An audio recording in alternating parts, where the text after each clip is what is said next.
My name is Paul Browning, and I'm the headmaster at St Paul's School in Brisbane.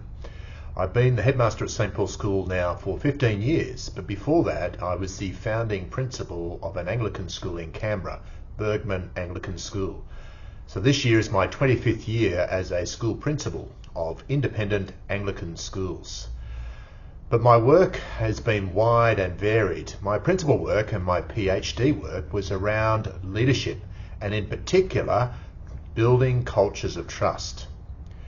Now, the reason I did that PhD work is when I arrived at St Paul's School, I was quite surprised to find an organisation that was devoid of trust.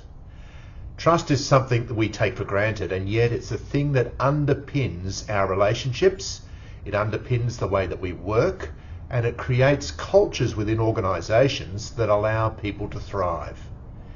It was missing at St Paul's School because, horrifically, in the 1980s and the 1990s, there were two pedophiles, who abused over 120 young men at the school. The ensuing impact on the organisation, not to mention the impact on the lives of those young men and the impact on their relationships with their families, was huge, and it left the organisation devoid of trust. Not really knowing what to do and how I could turn the place around, I actually did a PhD. And that PhD was a PhD into practices, or trying to find practices that will build a culture of trust, things that I could actually do and get better at to turn the organisation around.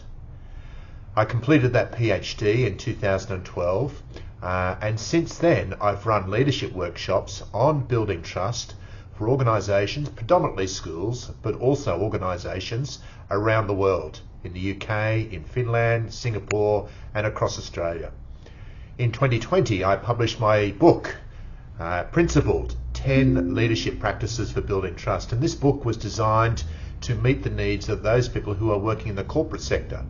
How could they develop those skills and practices to build a culture of trust so their organisation would flourish? I'm really looking forward to the opportunity to actually sharing a little bit more of my story and that work with you at the breakfast in the coming weeks.